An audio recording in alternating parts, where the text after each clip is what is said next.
Misteri Ghost Palace Bedugul, hotel mewah yang tak pernah dibuka. Jejak di balik kabut. Kabut tebal turun di kawasan Bedugul. Udara dingin terasa menusuk sejak mobil Raka memasuki jalan menanjak menuju hotel tua itu. Dari kejauhan, bangunan besar di lereng bukit tampak samar, seperti muncul dari dunia lain. Disinilah kisahnya dimulai. Raka datang ke Bali bukan untuk liburan. Ia seorang pembuat konten dokumenter yang menelusuri bangunan terbengkalai. Kali ini tujuannya adalah Hotel PI Bedugul, yang warga sekitar sebut sebagai Ghost Palace Hotel. Ia membawa kamera, drone, dan catatan lapangan. Di sisi lain, Dewi, pemandu lokal yang disewanya, tampak ragu untuk ikut masuk. Katanya, tempat itu tidak pernah benar-benar kosong. Kalau kamu mau syuting, cepat saja. Jangan sampai matahari tenggelam, ucap Dewi singkat. Hotel itu dibangun sekitar awal 1990-an. Rencana awalnya adalah resort mewah untuk wisatawan kelas atas. Fasilitasnya lengkap. Ratusan kamar, restoran, kolam renang, dan aula besar. Namun sebelum sempat dibuka, proyek berhenti total. Investor hilang, pekerja pergi, dan bangunan itu ditinggalkan begitu saja. Raka melangkah masuk. Lantai marmer yang dulu mengilap kini tertutup debu tebal. Dinding-dinding berjamur. Sisa perabot berkarat. Di beberapa ruangan, masih ada tumpukan bahan bangunan yang belum sempat digunakan. Ia menghidupkan kamera. Cahaya senter menembus kegelapan lorong panjang. Di luar, kabut semakin turun. Suara hening hanya dipatahkan oleh desir angin. Raka mulai merekam. Setiap sudut hotel memperlihatkan jejak ambisi yang gagal. Tangga melingkar menuju lantai 2 masih kokoh. Balkon terbuka menghadap danau beratan yang tertutup awan. Tapi di antara keindahan itu, ada sesuatu yang membuat udara terasa berat. Raka menyalakan mikrofon dan mulai berbicara. Hotel ini dikenal sebagai salah satu bangunan paling misterius di Bali. Tidak pernah dibuka untuk umum. Tidak pernah dihuni. Tidak ada catatan resmi kenapa proyek ini dihentikan. Beberapa versi beredar. Ada yang mengatakan pemiliknya terlibat kasus besar. Ada juga cerita bahwa pekerja tewas saat pembangunan. Namun tidak ada yang punya bukti pasti. Sumber-sumber berita lama hanya menulis, proyek dihentikan mendadak.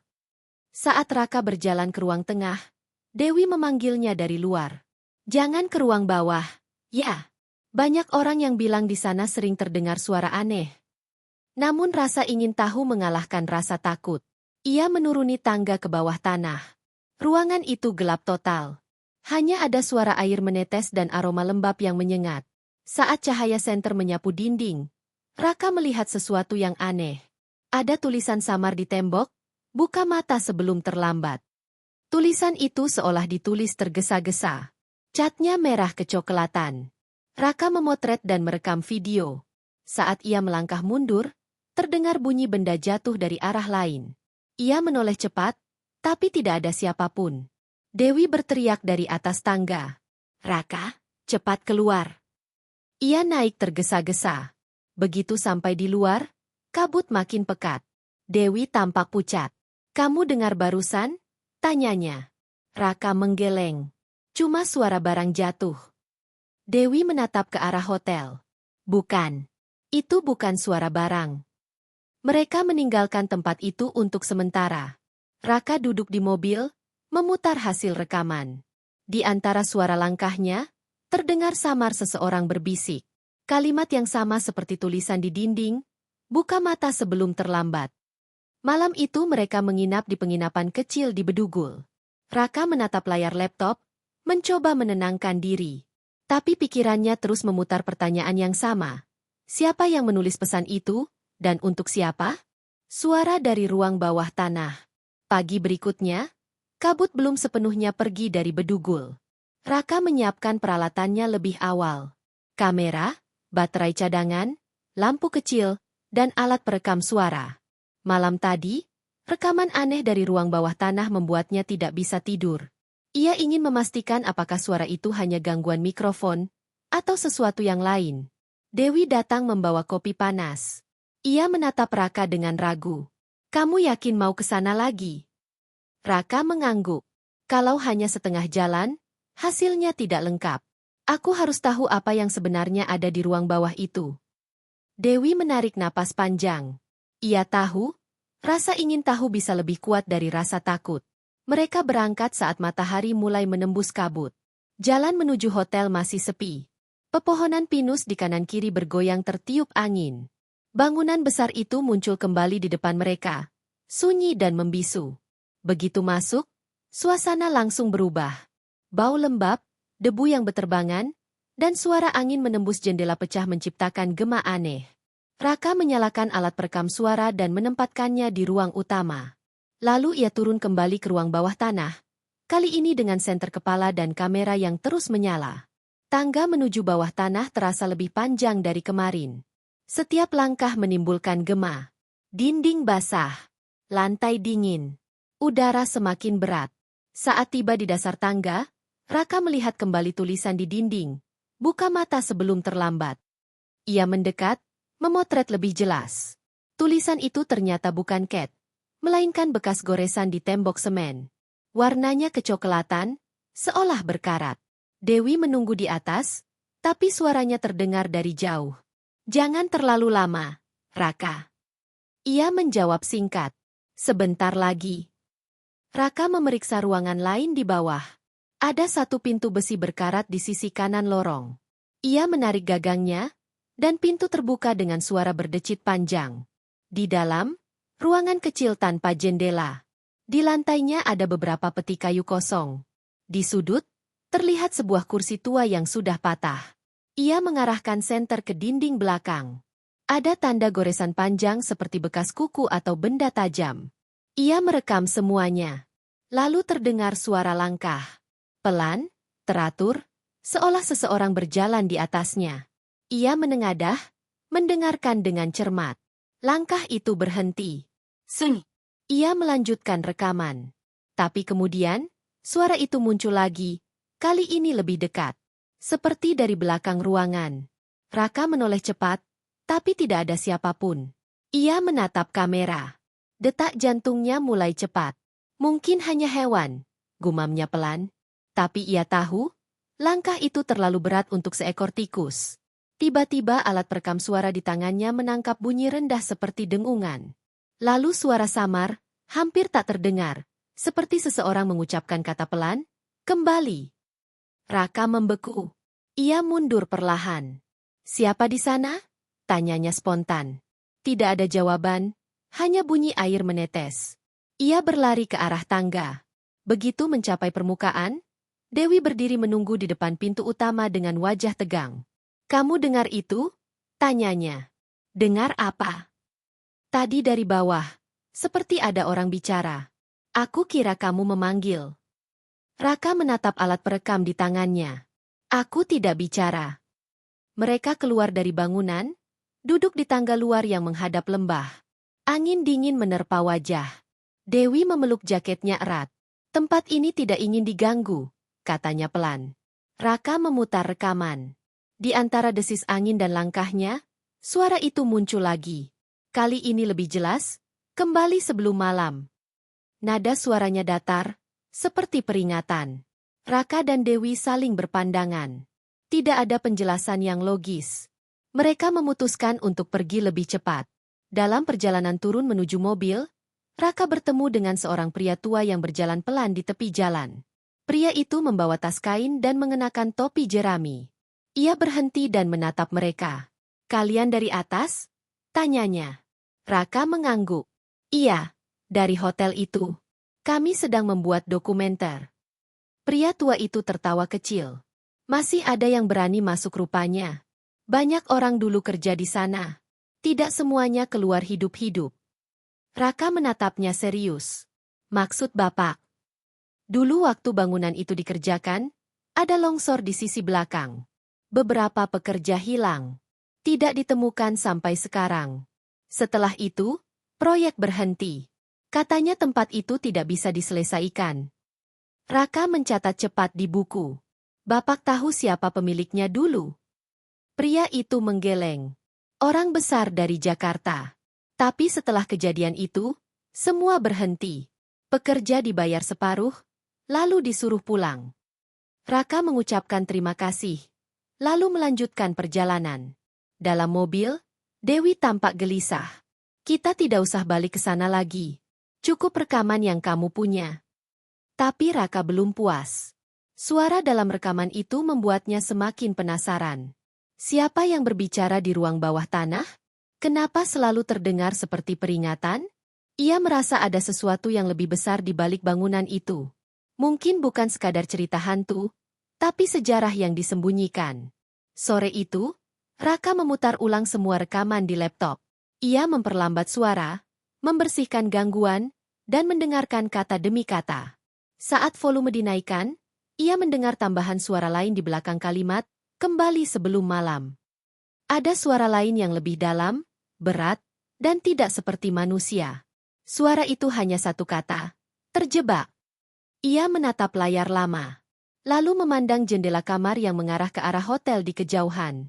Kabut mulai turun lagi, menutupi puncak bangunan yang seakan mengawasinya dari jauh. Raka menutup laptop pelan.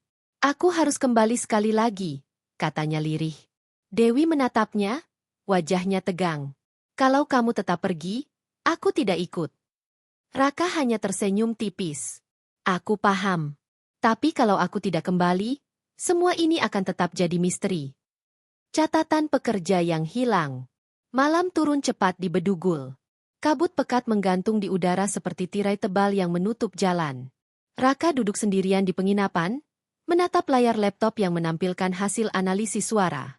Kalimat itu terus berputar di kepalanya, terjebak. Ia tahu suara itu bukan kesalahan alat. Nada dan intonasinya terlalu jelas. Ia memutuskan untuk mencari data lebih dalam tentang masa pembangunan hotel itu.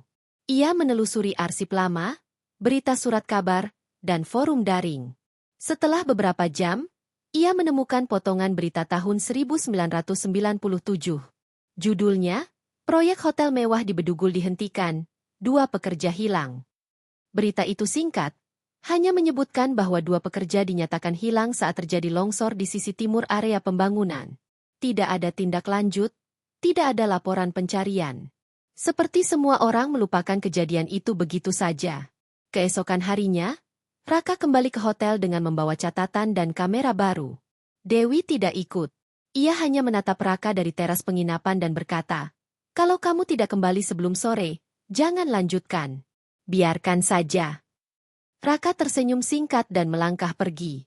Jalan menanjak menuju hotel masih sama. Sepi, lembab, dan penuh lumut.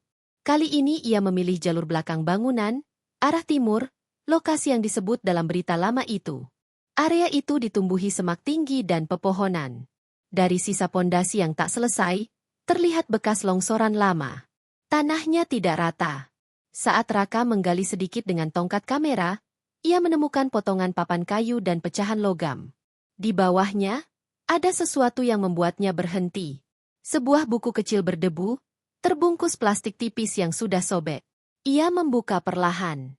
Di halaman pertama tertulis nama, Sutarman, Mandor Proyek Bedugul, 1996. Tangan Raka bergetar. Ia membolak-balik halaman berikutnya. Isinya tulisan tangan sederhana, seperti catatan harian. Kalimatnya pendek-pendek, banyak bagian pudar, tapi beberapa masih bisa dibaca. Tanggal 12 Juni 1996, beberapa pekerja mulai sakit setelah kerja malam. Mereka bilang dengar suara orang menangis dari ruang bawah. Tanggal 18 Juni, 3 orang minta pindah. Katanya melihat bayangan di lorong. Tanggal 23 Juni, bos marah. Minta kerja dilanjut meski area belakang belum stabil. Tanggal 25 Juni, longsor kecil di sisi timur. 2 orang hilang. Kami cari sampai malam, tidak ketemu. Tanggal 27 Juni, mereka suruh kami berhenti. Tapi aku yakin masih ada yang terkubur di bawah. Halaman terakhir hanya berisi satu kalimat. Kalau ada yang menemukan ini, tolong jangan bangunkan mereka. Raka memotret semua halaman. Ia duduk lama di tanah lembab itu, memandangi bangunan besar di atas bukit. Semua cerita mulai tersambung. Suara di ruang bawah tanah, tulisan di dinding, dan peringatan dalam rekaman mungkin berasal dari mereka yang hilang. Ia melangkah naik ke dalam hotel lagi. Kali ini ia menuju ke arah ruang bawah tanah dengan hati-hati. Di tangannya masih ada buku itu. Ia ingin memastikan apakah ruangan tempat tulisan itu sama dengan lokasi longsor. Saat ia menuruni tangga, udara terasa lebih dingin dari sebelumnya. Lampu senter menyorot ke dinding, dan di tempat tulisan lama itu, kini muncul goresan baru. Tulisan itu masih basah, seperti baru dibuat. Kau menemukan kami. Raka mundur beberapa langkah. Nafasnya memburu. Tidak mungkin ada orang lain di sana. Ia baru datang pagi ini, dan sejak itu tidak ada tanda siapapun masuk. Ia mengarahkan kamera ke tulisan itu, tapi lensa berkabut. Gambar menjadi buram. Lalu terdengar suara berat dari arah belakangnya. Pelan namun jelas, "Tolong." Raka berbalik cepat. Tidak ada siapapun. Tapi di lantai dekat tangga, ada bekas lumpur basah, seperti jejak kaki manusia. Ia menyusuri jejak itu hingga ke ruang tengah, lalu ke pintu depan. Jejak berhenti tepat di ambang pintu.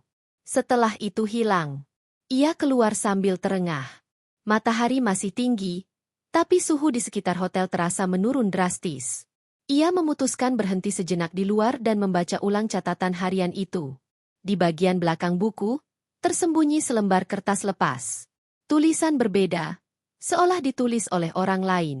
Kalau kamu baca ini, mereka belum pergi. Mereka menunggu seseorang untuk menutup tempat ini. Raka menatap bangunan itu lama. Ia mulai merasa bukan hanya sedang membuat dokumenter. Ia sedang membuka kembali sesuatu yang seharusnya tertutup. Saat ia berjalan kembali ke mobil, dari arah belakang terdengar suara ketukan keras, 3 kali, seperti palu menghantam logam. Ia menoleh. Tidak ada apa-apa. Tapi di layar kamera yang masih menyala, terlihat sesuatu di jendela lantai 2. Sosok gelap berdiri dia mengawasinya. Raka menatap ke arah jendela. Kosong. Hanya bayangan pohon. Tapi di dalam kameranya, sosok itu masih terlihat. Ia menutup kamera cepat-cepat dan berlari ke mobil. Napasnya berat, keringat dingin membasahi pelipis. Dalam perjalanan turun, pikirannya berputar. Catatan pekerja, tulisan di dinding, suara rekaman, semuanya mengarah pada satu hal. Hotel itu bukan hanya terbengkalai. Mungkin ada sesuatu di bawahnya yang belum selesai. Mungkin mereka masih di sana. Seperti kata pesan di buku, menunggu untuk ditutup. Raka memutuskan untuk mencari arsip resmi proyek itu. Ia ingin tahu siapa pemilik dan kontraktor utama. Ia yakin jawabannya ada di sana. Tapi satu hal pasti, ia tidak bisa pergi begitu saja. Terlalu banyak yang belum terungkap. Malamnya, ia memindahkan semua hasil rekaman ke laptop. Saat memperbesar gambar tulisan di dinding, ia melihat sesuatu yang sebelumnya luput. Di bawah kalimat, "Kau menemukan kami," ada ukiran kecil berbentuk inisial, ST. Sama seperti nama di buku harian itu. Sutarman. Raka menatap layar lama. Ia tahu ia akan kembali ke hotel itu sekali lagi. Tidak untuk merekam, tapi untuk mencari kebenaran. Dokumen yang tidak pernah terbit. 3 hari setelah menemukan buku catatan milik Sutarman, Raka memutuskan pergi ke Denpasar. Ia mendapat petunjuk dari seorang mantan pegawai proyek konstruksi yang dulu sempat terlibat di pembangunan hotel. Namanya Made Wirata, kini berusia hampir 70.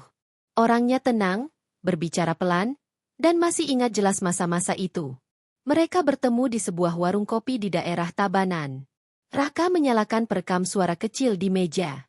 Made tersenyum samar. "Kamu dari mana?" bilangnya. "Dari Jakarta. Saya buat dokumenter tentang bangunan terbengkalai di Indonesia. Hotel Bedugul itu salah satunya." Made mengangguk pelan. "Dulu kami pikir tempat itu akan jadi hotel paling mewah di Bali. Tapi semua berubah cepat sekali."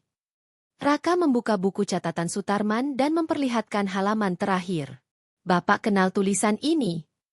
Made menatap lama. "Itu tulisan Pak Sutarman. Dia mandor utama. Orangnya baik, tapi keras kepala. Waktu tanah di sisi timur mulai retak, dia minta semua berhenti. Bos besar tidak mau dengar. Katanya, setiap hari berhenti kerja berarti rugi ratusan juta." "Bos besar itu siapa?" tanya Raka. Made menunduk. "Nama perusahaannya PT Puri Indah Investama. PI, itu kepanjangan dari situ." Tapi pemiliknya tidak pernah mau muncul. Kami hanya tahu dia punya koneksi kuat di Jakarta. Raka mencatat cepat. Apa benar ada 2 pekerja hilang? Made menghela napas. Benar. Longsor kecil waktu itu menimbun 2 orang. Kami gali siang malam, tapi tidak ketemu. Ada yang bilang tanah di bawah itu tidak stabil, seperti menelan apa saja yang jatuh. Setelah itu proyek berhenti? Ya, tapi bukan hanya karena longsor. Ada kejadian lain. Malam terakhir sebelum penutupan, beberapa orang lihat lampu hotel menyala sendiri. Padahal semua kabel sudah dicabut. Sejak itu tidak ada yang berani naik lagi. Raka mematikan perekam dan menatap Made serius. Bapak tahu di mana saya bisa temukan dokumen proyek itu? Mungkin di kantor pusat? Made menggeleng. Kantornya sudah tidak ada. Tapi dulu semua dokumen dikirim ke Dinas Bangunan di Denpasar. Coba kamu cari di sana. Kalau beruntung, masih ada arsipnya. Raka berterima kasih dan berangkat sore itu juga. Perjalanan ke Denpasar memakan waktu hampir 2 jam. Di dalam mobil, pikirannya sibuk menata semua informasi. Nama perusahaan, catatan pekerja, dan misteri 2 korban yang hilang. Semuanya terhubung, tapi masih ada satu hal yang belum jelas. Kenapa proyek itu ditinggalkan total tanpa jejak hukum atau publikasi resmi? Setiba di kantor Dinas Bangunan, suasana sepi. Petugas arsip yang bernama Niluh menatap Raka dengan heran ketika ia menyebut nama PT Puri Indah Investama. Itu proyek lama sekali. Banyak arsip yang sudah dipindah. Tapi saya bisa bantu cek gudang lama. Ia mengajak Raka ke ruang arsip bawah tanah. Bau kertas tua dan debu memenuhi udara. Di rak paling ujung, mereka menemukan satu map tebal bertuliskan, Proyek PI Bedugul, 1994 hingga 1997. Raka membuka cepat. Di dalamnya ada rencana gambar, izin bangunan, dan surat-surat proyek. Tapi satu hal menarik perhatiannya. Di bagian laporan keuangan, ada halaman yang disobek. Nomornya 43. Raka memotret semua dokumen yang tersisa. Di bagian bawah laporan, tertulis nama penanggung jawab, Insinyur Damar Wibisono. Tanda tangannya tegas. Dan di sampingnya ada stempel perusahaan yang kini sudah tidak ada. Boleh saya bawa salinan ini? Tanya Raka. Niluh mengangguk. Asal kamu isi formulir permintaan data. Tapi hati-hati, proyek itu dulu sempat jadi bahasan politik. Banyak yang tidak mau bicara soal itu. Malamnya, di penginapan kecil dekat Sanur, Raka mempelajari semua foto dokumen. Salah satu halaman menunjukkan rencana pembangunan area bawah tanah tambahan yang tidak pernah dibangun. Di sisi bawah peta, ada tulisan tangan kecil, zona penyimpanan sementara, akses timur. Ia langsung mengaitkan catatan itu dengan lokasi longsor di sisi timur. Mungkin di sanalah 2 pekerja itu hilang. Dan mungkin, ruang bawah tanah tempat ia menemukan tulisan itu adalah bagian dari zona penyimpanan itu. Namun ada satu hal ganjil. Di lembar izin operasional, tercatat bahwa proyek sempat mendapat peringatan resmi dari pemerintah daerah karena melanggar batas kawasan lindung. Tapi peringatan itu tiba-tiba dicabut seminggu kemudian. Tidak ada tanda tangan pejabat di dokumen pembatalan. Hanya cap perusahaan dan satu kalimat singkat. Persetujuan diterima, sesuai arahan pemilik. Raka memotret bagian itu lebih dekat. Huruf-hurufnya sedikit kabur, tapi jelas menunjukkan manipulasi administratif. Ia merasa semakin yakin ada hal besar yang disembunyikan. Tengah malam, saat ia menulis catatan di laptop, layar tiba-tiba berkedip. File rekaman dari hotel yang sebelumnya rusak tiba-tiba muncul kembali di folder kamera. Ia memutarnya. Gambar goyah, tapi jelas menunjukkan ruangan bawah tanah. Lalu muncul bayangan seseorang di sudut ruangan, berdiri di belakang tulisan, "Kau menemukan kami."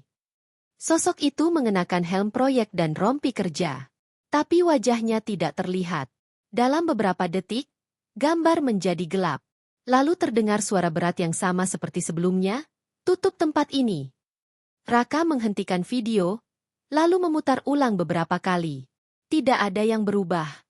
Ia menutup laptop dan duduk diam. Ia tahu pesan itu bukan sekadar peringatan. Ada yang meminta bantuan.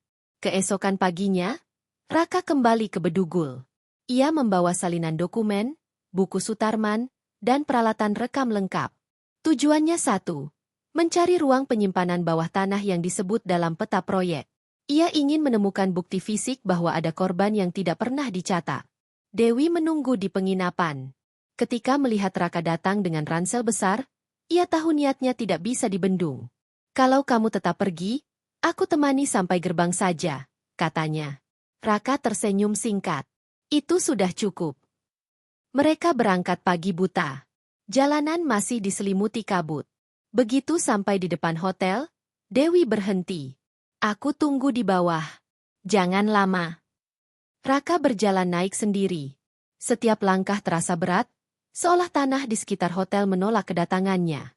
Ia menatap bangunan besar yang berdiri diam di tengah kabut, dan untuk pertama kali ia sadar, tempat itu tidak sekadar terbengkalai. Tempat itu disembunyikan. Ia menyalakan kamera dan berkata pelan, "Kalau mereka ingin tempat ini ditutup, aku harus tahu kenapa." Lalu ia melangkah masuk, menuju ruang bawah tanah, membawa seluruh bukti yang ia temukan. Pintu yang terkunci di dalam tanah. Langit bedugul pagi itu berwarna abu-abu. Kabut tipis menutupi jalan menanjak, membuat pandangan hanya beberapa meter ke depan. Raka memarkir mobil di bawah pohon besar tak jauh dari gerbang utama hotel. Udara dingin menusuk. Ia memeriksa kamera, senter kepala, peta proyek yang difotokopi dari arsip, dan buku catatan Sutarman. Ia sudah menandai lokasi yang di peta tertulis sebagai zona penyimpanan bawah tanah. Letaknya di sisi timur bangunan utama, dekat area yang pernah longsor. Jalur menuju sana tertutup semak dan pohon. Ia harus membuka jalan dengan tongkat besi kecil. Langkahnya hati-hati. Setiap injakan menghasilkan suara lembek tanah basah. Setelah sekitar 15 menit berjalan, ia melihat dinding beton besar setengah tertimbun tanah. Di tengahnya ada celah berbentuk persegi, tertutup pintu besi tebal berkarat. Bagian atasnya masih menempel tanda kuning pudar bertuliskan, "Ruang 3B". Raka mendekat dan menyeka debu di permukaan pintu. Gagangnya masih utuh tapi macet. Ia menarik keras beberapa kali sampai terdengar suara logam berdecit. Pintu terbuka perlahan, mengeluarkan bau lembab bercampur karat. Dari dalam, udara dingin mengalir keluar seperti napas lama yang terjebak. Tangga sempit menurun ke bawah. Dindingnya lembab dan gelap total. Ia menyalakan senter kepala dan kamera, lalu mulai menuruni tangga perlahan. Setiap langkah bergema panjang. Di dasar tangga, ruangan itu terbuka. Bentuknya persegi, sekitar 10 meter panjangnya. Di sisi kanan ada rak-rak besi kosong, sebagian roboh. Ia menyusuri ruangan. Lantai tertutup debu tebal dan pecahan kayu. Di salah satu sudut, terlihat peti besar dengan label pudar bertuliskan, "Arsip Material". Ia membuka pelan. Isinya bukan arsip, melainkan potongan alat kerja, helm proyek, dan beberapa lembar kertas yang sudah hancur dimakan lembab. Ia mengeluarkan salah satu lembar kertas yang masih bisa dibaca. Hanya tertulis satu kalimat dengan tulisan tangan, "Mereka terkunci di bawah." Raka berhenti sejenak. Nafasnya berat. Ia menatap sekeliling ruangan. Tidak ada pintu lain, tapi di dinding sebelah kiri ada retakan besar seperti bekas dorongan dari dalam. Ia mendekat, mengetuk permukaannya. Suaranya berbeda, kosong di dalamnya. Ia memukul lebih keras dengan tongkat besi. Suara bergema panjang, lalu bagian dinding itu retak lebih besar. Dari celahnya keluar udara dingin dan bau tanah basah yang tajam. Ia menyorotkan senter ke dalam. Ada ruang lain di balik dinding itu. Raka memperlebar celah dan masuk perlahan. Ruang itu lebih sempit. Dindingnya tidak diplester, hanya tanah padat. Di tengah lantai ada 2 helm proyek tua dan beberapa tulang berwarna kecoklatan. Ia menatap diam. Waktu berhenti sesaat. Semua terasa sunyi. Ia mengambil kamera, menyorot perlahan. Helm itu berkarat tapi masih terlihat logo PI di sisi samping. Di antara tulang itu, ada potongan baju kerja yang sudah lapuk. Raka tahu ia baru saja menemukan sisa 2 pekerja yang hilang puluhan tahun lalu. Saat ia menunduk untuk memotret lebih dekat, kamera tiba-tiba mati.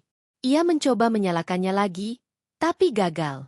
Senter kepala pun meredup. Dalam gelap, terdengar suara napas pelan. Seolah ada seseorang berdiri di dekatnya. Ia menegang, menahan napas.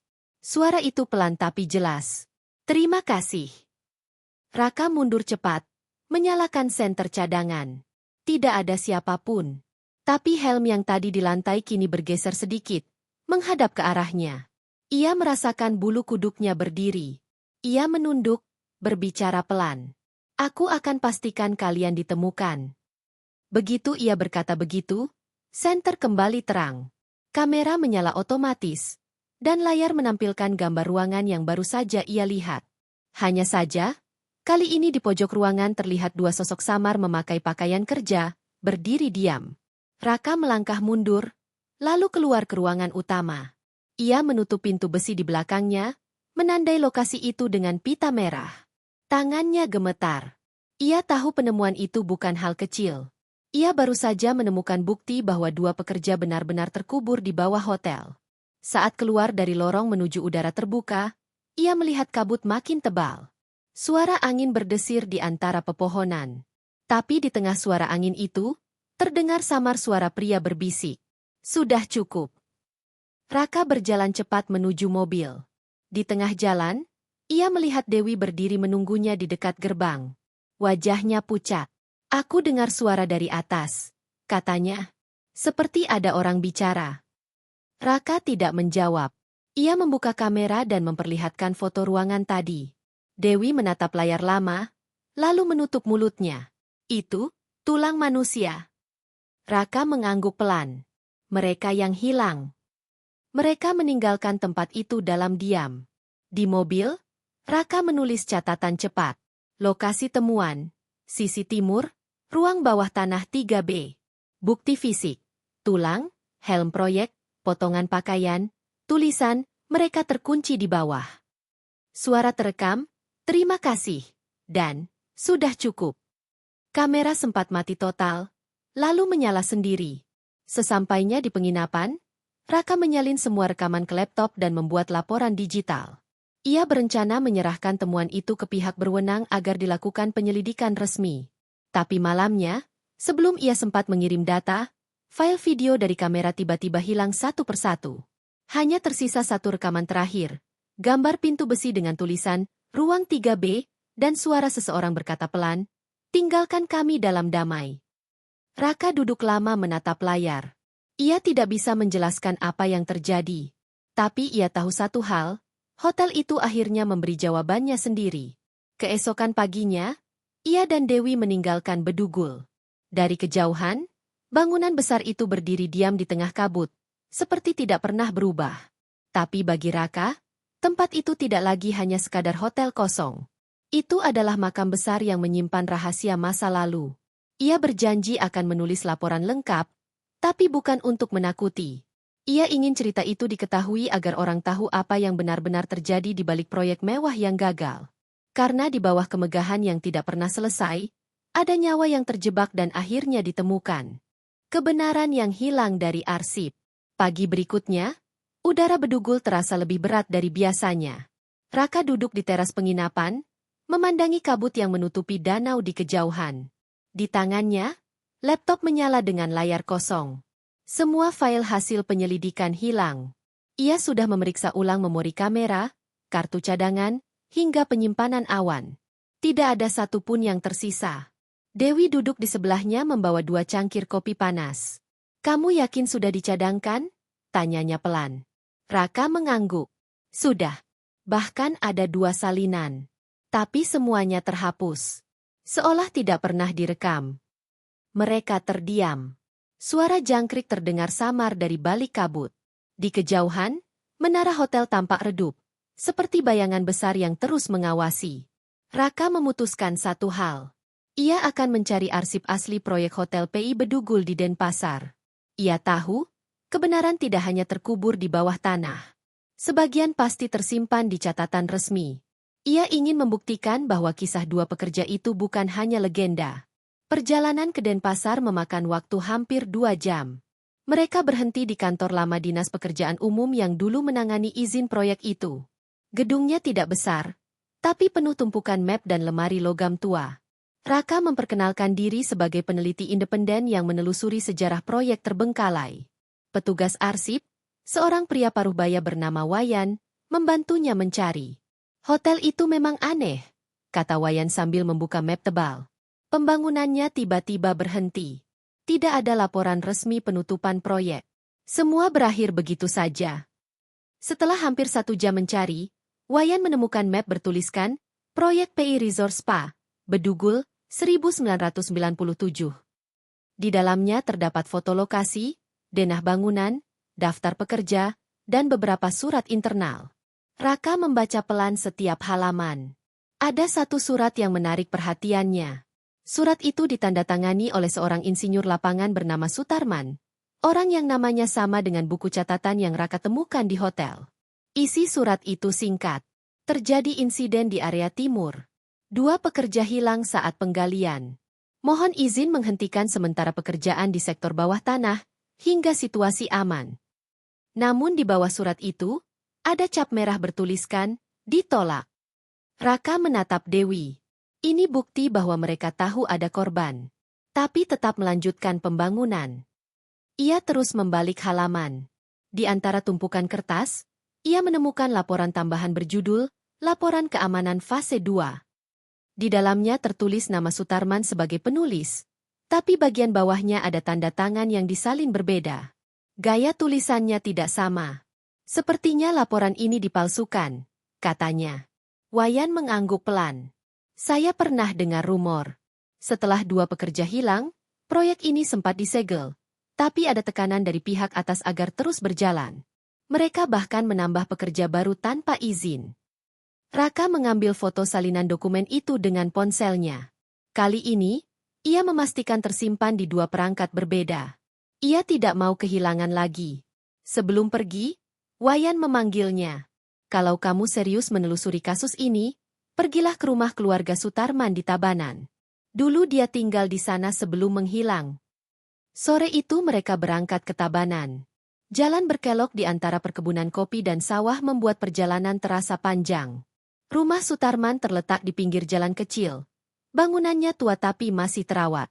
Seorang perempuan lanjut usia membuka pintu. Ia memperkenalkan diri sebagai Niluh, adik Sutarman. Raka menjelaskan maksud kedatangannya. Saat mendengar nama hotel itu, wajah Niluh langsung berubah tegang. Ia mengajak mereka duduk di ruang tamu sederhana. Di dinding, tergantung foto pria berkacamata yang tampak berusia 40-an, Sutarman. Niluh mulai bercerita. Abang saya tidak pernah kembali dari proyek itu. Waktu terakhir dia pulang, dia bilang ada yang tidak beres di sana.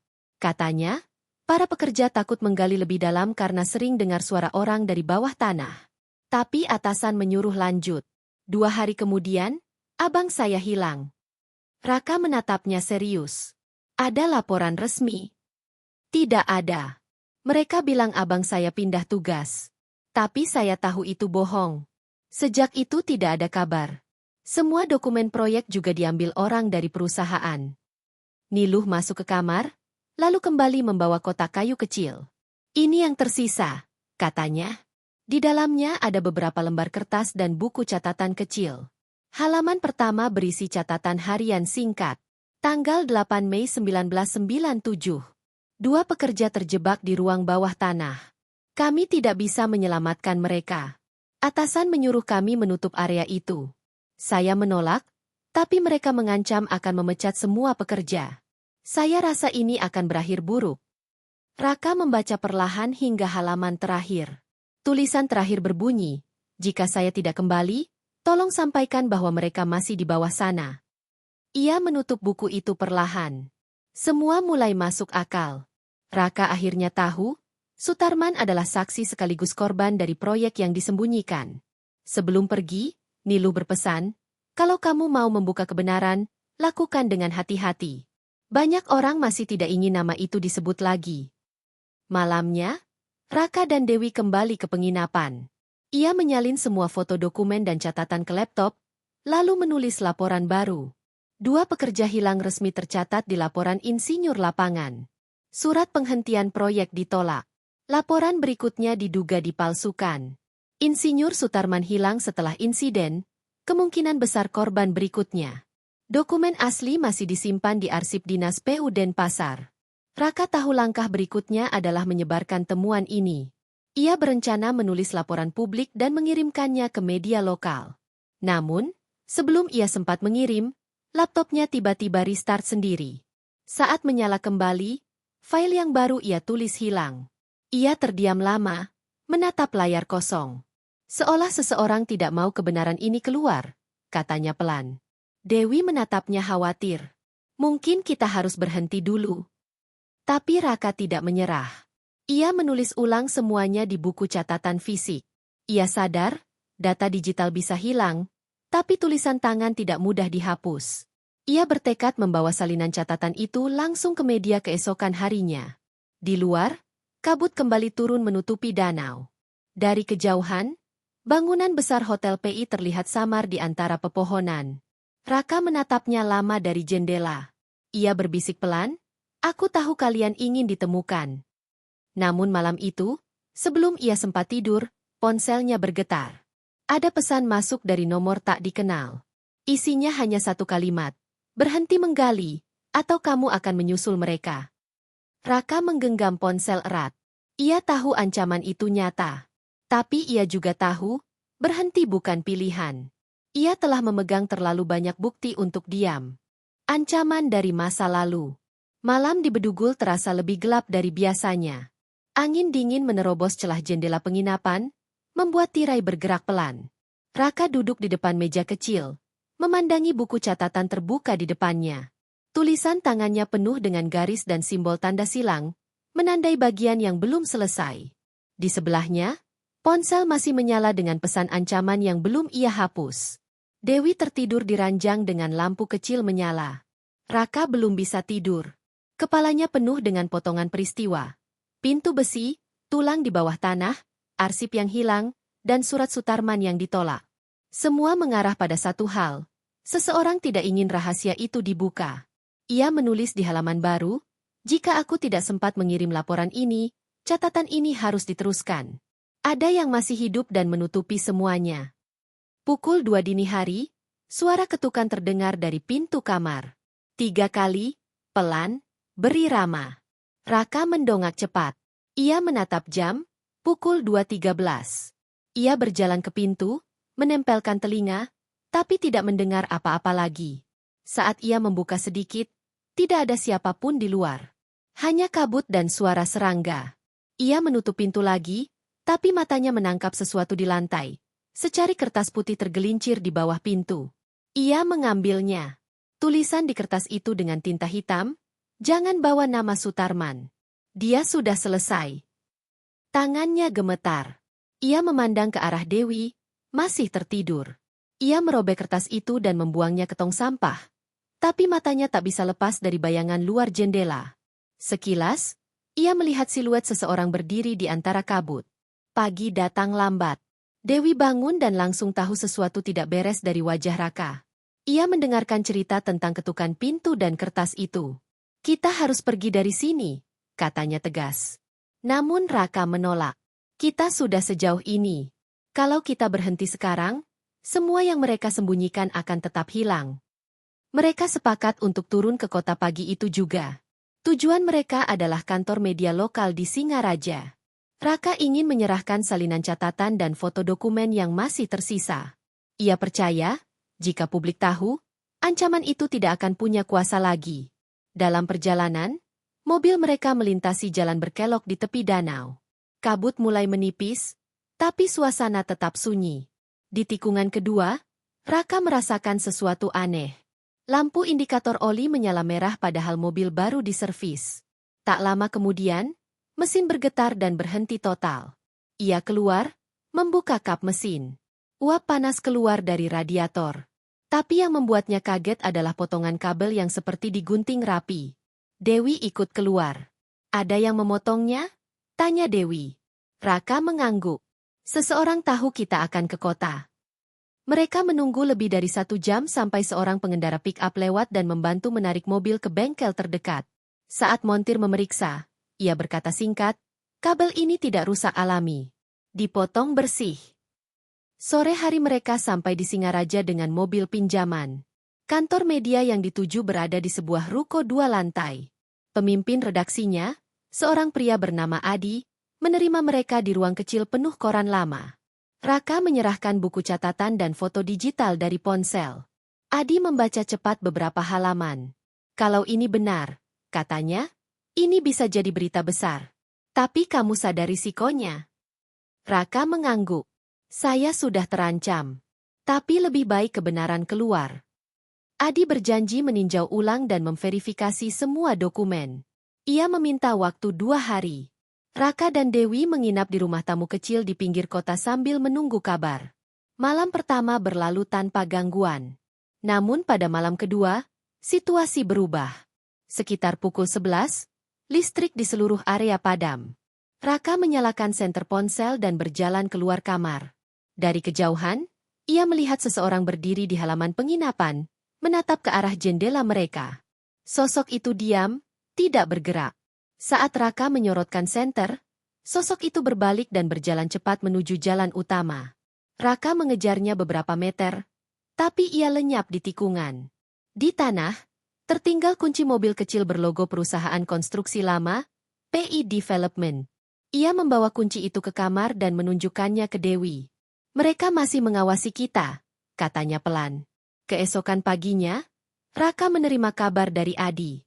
Saya butuh kamu ke kantor. Ada yang harus kamu lihat. Saat tiba di sana, Adi menunjukkan komputer redaksi. Semua file laporan dan foto yang Raka kirim hilang dari server. Tidak ada jejak penghapusan manual. Log sistem menunjukkan file terakhir diakses pukul 2.14 dini hari, waktu yang sama dengan ketukan pintu 2 malam sebelumnya. Adi menatap Raka serius. Saya sarankan kamu berhenti. Ini bukan hanya soal proyek gagal. Ini soal orang yang masih punya kekuasaan. Raka terdiam. Ia tahu kata-kata Adi benar. Tapi ia juga tahu berhenti berarti mengkhianati mereka yang mati tanpa nama. Kalau saya berhenti, cerita mereka tetap terkubur. Adi menepuk bahunya. Kalau begitu, jangan kirim lewat sistem. Tulis dan kirim manual. Gunakan media fisik. Saya bantu sebarkan diam-diam. Raka kembali ke penginapan malam itu dengan rencana baru. Ia akan menulis ulang seluruh kisah dari awal, mencetaknya, lalu mengirim ke beberapa media sekaligus. Tapi menjelang tengah malam, ponselnya berdering. Nomor tak dikenal muncul lagi. Kali ini ada suara di seberang. Berhenti, Raka. Ini bukan urusanmu. Siapa kamu? Orang yang masih hidup karena diam. Kalau kamu lanjut, kamu tidak akan punya kesempatan yang sama. Suara itu tenang, dalam, dan berakhir dengan nada bip pelan. Raka mematikan ponsel, menatap Dewi, dan berkata singkat, mereka bukan cuma hantu masa lalu. Mereka masih ada di sini. Ia menulis satu kalimat di catatannya malam itu. Rahasia Hotel PI bukan hanya kisah kematian. Ini kisah tentang kekuasaan yang mengubur kebenaran. Dewi menatapnya lama. Kalau mereka masih hidup, berarti kita juga bisa melawan. Raka menutup buku, memandang ke arah jendela. Kabut kembali turun menutupi jalan. Di kejauhan, samar-samar terlihat siluet bangunan besar di bukit. Hotel PI, seolah tetap mengawasi dari balik kabut, menyimpan semua yang belum selesai. Suara dari puncak hotel. Kabut turun lebih cepat sore itu. Langit bedugul tampak berat, seolah menahan hujan yang tak kunjung turun. Raka berdiri di tepi jalan menatap bangunan megah yang kini menjadi reruntuhan. Hotel PI bedugul berdiri sunyi di kejauhan, dikelilingi kabut tebal dan pepohonan tinggi. Dari bawah, bangunan itu terlihat seperti benteng tua yang menantang siapapun untuk mendekat. Sudah 3 hari sejak Raka menerima ancaman terakhir. Ia tahu risikonya, tapi rasa ingin tahunya lebih besar dari rasa takut. Ia kembali ke lokasi hotel dengan satu tujuan, mencari ruangan yang disebut Sutarman di catatannya sebagai menara kendali di puncak hotel. Menurut catatan itu, di ruangan itu tersimpan panel kontrol dan catatan akhir pembangunan sebelum proyek dihentikan. Dewi menemaninya lagi, meski kali ini ia jelas terlihat cemas. Kita harus cepat. Kalau mereka tahu kita kembali, mungkin kita tidak sempat keluar, katanya. Raka mengangguk. Kita hanya perlu lihat apa yang ada di atas. Mereka masuk lewat jalur belakang, jalan yang sama yang dulu dipakai para pekerja. Tangga beton sudah rapuh. Beberapa anak tangganya berlubang. Di setiap lantai, Dindingnya penuh lumut dan bekas coretan.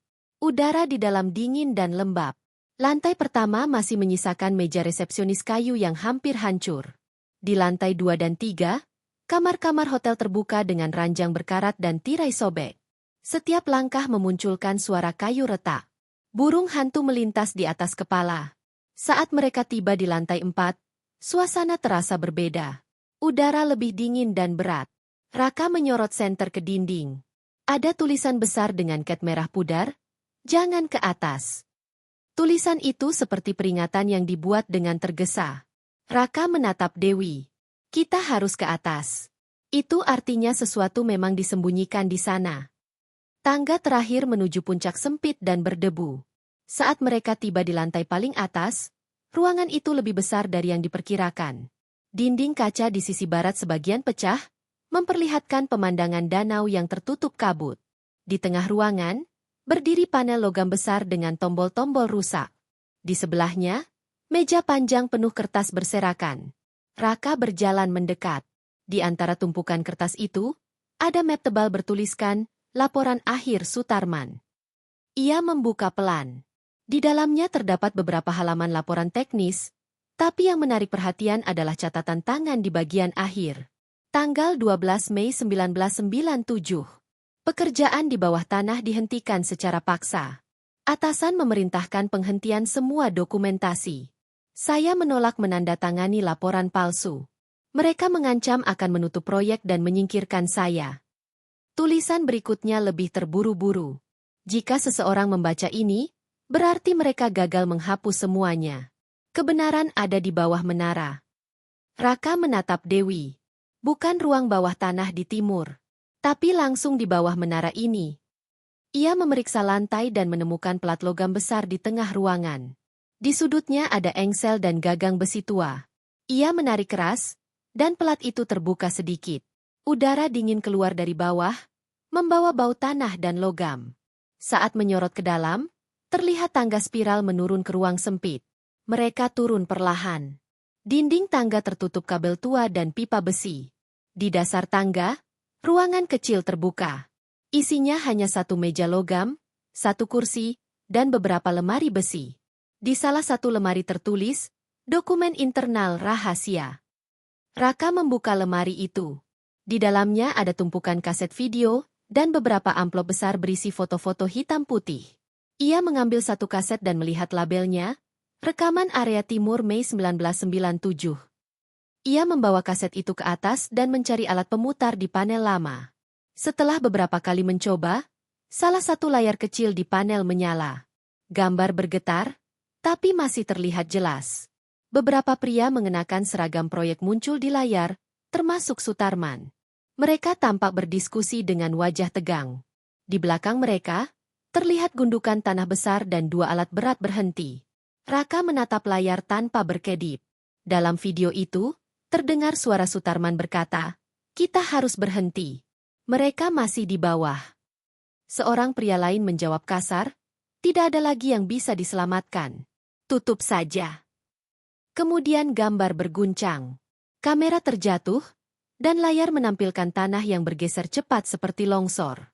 Suara teriakan keras terdengar sebelum layar menjadi hitam. Dewi menutup mulutnya. Itu, rekaman kematian mereka. Raka mengangguk. Dan ini bukti bahwa mereka sengaja menutupinya. Ia mematikan layar dan memasukkan kaset ke tasnya. Tapi sebelum mereka sempat naik, suara langkah kaki terdengar dari tangga di atas. Berat, lambat, seperti seseorang sedang turun dengan hati-hati. Raka mematikan senter. Mereka berdua menahan napas. Langkah itu berhenti di atas pelat logam. Terdengar suara engsel bergeser, lalu cahaya redup menembus celah. Seseorang membuka pelat dari atas. Siluet hitam tampak samar di antara cahaya. Raka berbisik pelan, "Sembunyi." Mereka berdua menunduk di balik lemari besi. Pelat terbuka penuh. Suara napas berat terdengar di ruangan. Sosok itu menuruni tangga perlahan. Dari jarak dekat, mereka melihat sepatu kulit dan celana panjang hitam. Bukan pakaian pekerja, tapi seperti seragam formal. Sosok itu berjalan ke arah panel dan mematikan layar yang masih menyala setengah. Tiba-tiba ia berbicara dengan suara rendah, "Kamu seharusnya tidak kembali ke sini, Raka." Raka menegang. Ia mengenali suara itu. Itu suara dari panggilan telepon beberapa malam lalu. Orang yang sama yang mengancamnya. Sosok itu menoleh ke arah lemari tempat mereka bersembunyi. "Kamu tidak bisa menyelamatkan mereka. Tapi kamu masih bisa menyelamatkan dirimu." Raka menggenggam kaset erat-erat. Ia tahu tidak ada pilihan selain keluar sekarang. Ia mengangkat pipa logam di samping lemari, mengayunkannya ke arah lampu ruangan hingga padam. Dalam gelap, ia menarik Dewi menuju tangga. Mereka berlari naik secepat mungkin. Suara di bawah berteriak, "Berhenti!" Tapi mereka tidak berhenti. Saat tiba di lantai atas, Raka menutup plat logam dan mengganjalnya dengan balok kayu. Mereka terus berlari menuruni tangga hotel, melewati ruangan-ruangan kosong hingga mencapai halaman belakang. Kabut tebal menyambut mereka. Hujan mulai turun pelan. Mereka masuk ke mobil dan menyalakan mesin. Dari kaca spion, Raka melihat siluet seseorang berdiri di balkon puncak hotel, menatap ke arah mereka. Sosok itu tidak bergerak sampai mobil mereka menghilang di tikungan. Sepanjang perjalanan ke kota, tidak ada yang bicara. Raka hanya memegang erat kaset di tangannya. Ia tahu ini bukti terakhir yang bisa menjatuhkan orang-orang di balik proyek itu. Tapi di dalam hatinya, ia sadar bahwa dengan membawanya keluar, ia juga membawa amarah dari masa lalu. Kebenaran yang terungkap di balik kabut. Pagi menyelimuti Bedugul dengan kabut tebal. Udara dingin menembus jendela mobil Raka yang berhenti di depan rumah kontrakannya di pinggir kota. Ia belum tidur semalaman. Matanya merah. Tangannya masih menggenggam kaset yang ditemukan di ruang bawah menara Hotel PI Bedugul. Dewi duduk di kursi sebelahnya, diam. Hujan semalam masih menyisakan embun di kaca depan. "Kita harus buat salinan kaset ini," kata Raka pelan. "Kalau sesuatu terjadi, setidaknya buktinya tidak hilang." Dewi mengangguk tanpa bicara. Wajahnya tegang. Mereka masuk ke rumah. Raka menyalakan laptop, menyambungkan kamera lama yang bisa membaca format kaset analog. Layar menampilkan kembali rekaman semalam. Ia menyalin ke file digital. Butuh waktu beberapa jam. Saat proses hampir selesai, suara motor berhenti di depan rumah. Raka melirik ke jendela. Dua pria berpakaian gelap turun dari motor. Salah satunya membawa tas besar. "Dewi, matikan semua lampu," bisiknya cepat. Mereka menutup laptop dan menyembunyikan kaset asli di dalam dinding palsu yang dulu Raka buat untuk menyimpan peralatan kamera. Ketukan keras terdengar di pintu depan. "Raka, kami hanya ingin bicara." Raka tidak menjawab. Ia memegang gagang pintu dapur, bersiap kalau mereka memaksa masuk. Terdengar suara logam dari luar. Kunci pintu depan dicongkel. Raka menarik Dewi menuju pintu belakang dan keluar ke halaman. Mereka berlari menuruni gang kecil menuju arah danau. Suara teriakan dari belakang, "Kejar mereka!" Raka menarik tangan Dewi. "Arah ke danau lebih aman. Di sana ada pondok nelayan kosong." Kabut semakin tebal. Jalan setapak menurun licin. Mereka hampir tergelincir beberapa kali. Setelah beberapa menit berlari, mereka tiba di pondok kayu di tepi danau beratan. Tempat itu kecil. Hanya satu ruangan dengan meja dan jendela besar menghadap air. Mereka bersembunyi di sana sambil menenangkan napas. Raka membuka laptop. "Kita harus kirim file ini sekarang." Namun sinyal internet hilang total. Hanya ikon merah di layar. Ia mencoba hotspot ponsel, tapi tidak berhasil. Sinyalnya diblokir. Dewi menatapnya. "Mereka tahu kita di sini." Raka menghela napas. "Mungkin. Tapi mereka tidak akan berhenti sampai file ini hilang." Suara langkah kaki terdengar dari luar. Pelan tapi pasti mendekat. Raka menatap jendela. Kabut menutupi hampir seluruh pandangan. Tapi di balik tirai putih kabut itu, siluet dua orang tampak samar. Mereka berdiri di dekat dermaga kayu. "Diam." Dewi berbisik, "Kita harus keluar lewat belakang." Tapi belum sempat mereka bergerak, suara ketukan pelan terdengar di pintu pondok. 3 kali. Lambat dan teratur. Raka mengangkat pipa besi dari lantai, mendekat perlahan ke pintu. Tapi suara dari luar membuatnya berhenti. "Raka, saya Sutarman." Dewi menatapnya kaget. Itu tidak mungkin. Sutarman sudah meninggal. Raka membuka sedikit pintu. Di luar berdiri pria tua mengenakan jaket abu-abu dan topi lusuh. Wajahnya tirus. Matanya tajam tapi tenang. Saya tahu kamu menemukan laporan saya, katanya. Dan kamu menonton rekaman itu. Raka tidak langsung menjawab. Siapa kamu sebenarnya? Saya memang Sutarman. Mereka mengira saya mati waktu proyek itu longsor. Tapi saya berhasil keluar. Pria itu masuk perlahan. Tangannya gemetar saat menyentuh meja. Saya bersembunyi selama bertahun-tahun. Semua dokumen saya simpan di ruang bawah menara. Saya menunggu seseorang yang cukup berani untuk mencari. Raka masih belum percaya sepenuhnya. Kenapa sekarang muncul? Sutarman menatap keluar jendela. Karena orang-orang itu mulai menyingkirkan saksi satu persatu. Mereka tahu kebenaran hampir terbuka. Ia duduk dan membuka map yang dibawanya. Di dalamnya ada beberapa foto pembangunan hotel dan surat kontrak lama. Proyek ini tidak pernah resmi. Hotel PI dibangun di atas tanah yang dulu tempat pembuangan material beracun dari proyek sebelumnya. Mereka ingin tutup kasus itu dengan membangun resort. Tapi tanahnya tidak stabil. Saat hujan besar datang, pondasinya longsor. Dua pekerja terkubur hidup-hidup. Mereka tidak pernah digali. Dewi terdiam. Jadi semua cerita hantu itu sebenarnya karena? Sutarman menatapnya. Karena tempat itu menyimpan kematian yang tidak pernah diselesaikan. Jiwa mereka tidak tenang. Raka menatap kaset di tangannya. Dan orang-orang yang membangun hotel itu masih berkuasa. Sutarman mengangguk. Mereka sekarang punya posisi penting. Salah satunya calon pejabat daerah yang sedang mencalonkan diri. Mereka ingin semua bukti hilang sebelum pemilihan. Tiba-tiba suara langkah cepat mendekat dari luar. Sutarman berdiri. Mereka datang. Raka segera menutup laptop dan memasukkan kaset cadangan ke dalam tas Dewi. Kamu bawa ini. Pergi lewat belakang.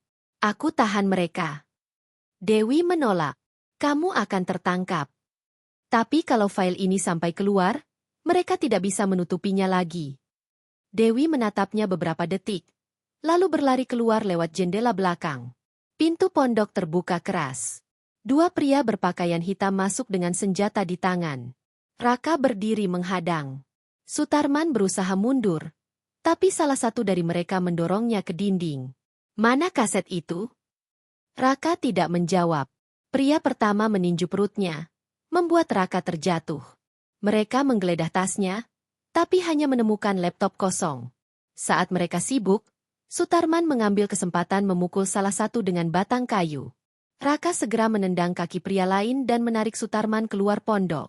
Mereka berlari menembus kabut ke arah jalan utama. Dewi sudah menunggu di motor lama di pinggir jalan. Ia menyalakan mesin dan mereka bertiga pergi menuju Singaraja. Beberapa jam kemudian, di sebuah warung kecil di pinggiran kota, Raka berhasil mengunggah file rekaman itu ke internet dan mengirimkan ke beberapa media lokal. Butuh waktu hanya beberapa jam sebelum video itu viral. Judul berita pertama muncul sore hari, rekaman asli pembangunan hotel angker di Bedugul terungkap dugaan korupsi dan kematian disembunyikan. Polisi turun tangan. Beberapa nama besar disebut dalam penyelidikan. Bangunan Hotel PI Bedugul dijaga ketat. Pihak berwenang menyatakan akan membuka kembali area tertimbun untuk mencari sisa-sisa pekerja yang hilang. Namun bagi Raka, kemenangan itu tidak sepenuhnya tenang. 2 hari setelah berita itu muncul, Sutarman menghilang tanpa jejak. Rumah kontrakannya ditemukan kosong. Tidak ada tanda perlawanan. Hanya selembar catatan di meja, terima kasih sudah membuka kebenaran. Tapi beberapa hal lebih baik tetap dalam kabut. Raka membaca catatan itu berulang kali. Ia tahu Sutarman mungkin bersembunyi lagi. Tapi ia juga tahu satu hal, misteri Hotel PI Bedugul bukan lagi sekadar cerita hantu. Itu kisah nyata tentang keserakahan, kebohongan, dan nyawa manusia yang dikorbankan. Sore itu, Raka berdiri di tepi danau Beratan. Kabut kembali turun pelan, menyelimuti menara hotel di kejauhan. Di permukaan air yang tenang, pantulan bangunan itu terlihat utuh, seolah tidak pernah rusak. Ia menatap lama, lalu berbisik, sekarang mereka bisa tenang. Dewi berdiri di sampingnya. Kamu akan menulis semua ini? Raka mengangguk. Ya, dunia harus tahu apa yang sebenarnya terjadi. Mereka berjalan meninggalkan danau perlahan. Di belakang mereka, angin bertiup lembut melewati pepohonan. Dari arah hotel, terdengar samar suara pintu terbuka dan tertutup sendiri. Namun kali ini, tidak ada lagi ketakutan. Hanya keheningan panjang dari tempat yang akhirnya menemukan kebenarannya. Beberapa bulan setelah video itu tersebar, Hotel PI Bedugul resmi ditutup total oleh pemerintah daerah. Area sekitar dijadikan zona larangan masuk. Di media, proyek itu disebut sebagai bangunan kutukan keserakahan. Raka menulis buku berjudul Kabut di Atas Bedugul, yang menceritakan seluruh kejadian tanpa tambahan sensasi. Buku itu terjual luas, menjadi pengingat bahwa kebenaran bisa muncul bahkan dari tempat paling sunyi. Dewi melanjutkan pekerjaannya di media independen, fokus menelusuri kasus serupa di daerah lain. Mereka tidak pernah bertemu Sutarman lagi. Namun sesekali Raka menerima surat tanpa nama, berisi potongan foto lama dari masa pembangunan hotel. Di salah satu surat terakhir, tertulis pesan pendek.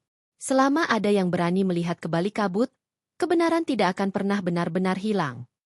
Raka menatap kabut Bedugul dari kejauhan. Di puncak hotel yang ditelan lumut, lampu samar terlihat menyala sebentar, lalu padam. Ia tahu, mungkin itu hanya pantulan cahaya. Tapi di hatinya, ia merasa seseorang di sana sedang tersenyum lega.